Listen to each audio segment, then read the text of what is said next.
UFC was this Saturday, just gone. It was a rematch between Marvin Vettori versus Roman Dolidze. The fight poster is right here. You know, it was a rematch. Well, no one wanted. I'll be honest, no one wanted it. It weren't. The first fight was good. It was at UFC. It was on Leon Edwards versus Kamaru Usman 3. What was in London. It was a good fight. Obviously, Vettori got the win, and then Vettori faced Cannonier, got really badly battered in that fight. It was a Cannonier won, dominating performance. Vettori ain't fought since 2023. Roman Dolidze, he's been busy. He's got good wins over Kevin Holland recently. Moved up to light heavyweight, faced Anthony Smith. Realistically, he could be in the rankings of light heavyweight if he wanted to. But yeah, so it was rematch Saturday just gone, and I've just watched the fight. It was a back and forward scrap for 5 rounds. Really recommend watching it. You can find the highlights on TNT UFC channel. It was a scrap. And if you like two guys just going in there, having a tear up, it's your type of fight. But, let's talk about the fight itself. The first round, I thought Vettori's striking looked really good. It's improved. The time off he's had, he's probably improved his striking. A lot of leg kicks. Then round 2 starts. Roman Dolidze starts putting on the pressure like he normally does. He is a big middleweight, 6'2". Comes in very brute and he just comes marching, swinging. So obviously that's 1-1. Round 3, could give it to Marvin Vettori.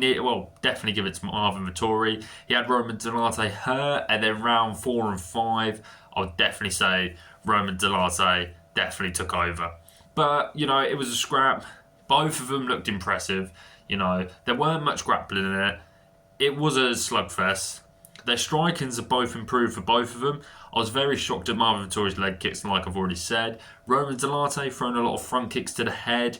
Even at one point, I don't know if it was round 4 or 5, landed a spinning elbow on Vettori. Very impressive. It just shows that these guys from the first fight have improved. I know Vettori obviously lost to Cannonier, took 2 years out, but he didn't look too bad. But at the same time, you could tell the ring rust was definitely there. So anyway, moving on from it, where do these guys fight next? So I've got the rankings from where these are the rankings before. Obviously tomorrow we should get an update on where Roman is. I think Vettori will obviously move down in the rankings, but that's what happens when you lose, obviously.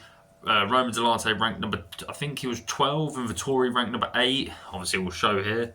But for Roman Dolidze, he called out Israel Adesanya and Robert Whittaker. I'll be honest, I think they're fair call-outs. They're pretty, he's on a 3-fight winning streak against Kevin Holland, who's a big name. Anthony Smith, who was ranked at light heavyweight. You've got to take a bit of, you've got to give him it. In the fact of it was short notice, he moved up a division and beat someone who was in the top 10. He's come back down to middleweight, and then he has beaten, Marvin Vettori, who was ranked number 8. He is in the top 10. So he's on an impressive 3-fight win streak. I would definitely say that Izzy and Robert Whittaker are fair call-outs, but at the same time, I have seen some not controversy, but some people saying he doesn't deserve those type of people. But at the same time, who else is there for them two to fight, Rob's already fought Vettori, Israel's already fought Vettori. They've pretty much fought everyone. Maybe Sean Strickland v Robert Whittaker makes sense. Apart from that, there's not many other matchups. Israel Adesanya definitely needs an opponent. You could do Israel v Kai Bahio or Israel v Roman. I think that's a fair matchup, to be fair. But I definitely think Roman Dolidze deserves a person, one of the big names in the division. He definitely deserves it. He's on a good, he's beaten people like Jack Hermansson. Now, obviously, Marvin Vettori. He's getting some good wins at middleweight. I don't know his resume 100%, but I know he's got good wins on there. Then for Marvin Vettori, Marvin's only lost to the best of the best in the middleweight. He lost to Cannonier. In Marvin, I did a video on it before saying the past and the future of the middleweight division. And Marvin's kind of era when... I know Marvin's only 31 years old. He's still really young in his career. You know, I definitely think that he could climb up the rankings again. I don't think that Marvin Vettori's done. I definitely don't think. You know, he's in that stage now where he can definitely rebuild himself. He's now fought. You know, the ring rust did show a little bit, so now he needs to start getting those wins again, and he can go on a winning streak. You know, so Marvin Vettori, I think definitely the fight to make is Brandon Allen. You've got Brandon Allen there, Anthony Hernandez. You could even do a rematch against Cannonier. Cannonier's coming off a win against Gregory Rodriguez. That would be interesting to do.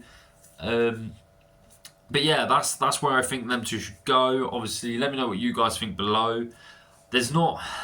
It's one of these fights where people are not interested, but for the middleweight division, we'll be seeing one of these... Well, we'll be seeing Roman Dolidze definitely facing, the people like Kai Bahio onwards kind of thing. And for Roman Dolidze, I definitely think the Robert Whittaker matchup makes sense. I think... he deserves it, or even Israel. I do think his call-outs are fair. I definitely think he should get one of them, or even Jared Cannonier. Roman Dolidze v Jared Cannonier, a main event on a fight night, that would just tear the house down. Roman Dolidze is always fun to watch. Cannonier is always fun to watch. So they're two matchups there for you. So let me know what you guys think below. Like, subscribe, and I will see you in a bit.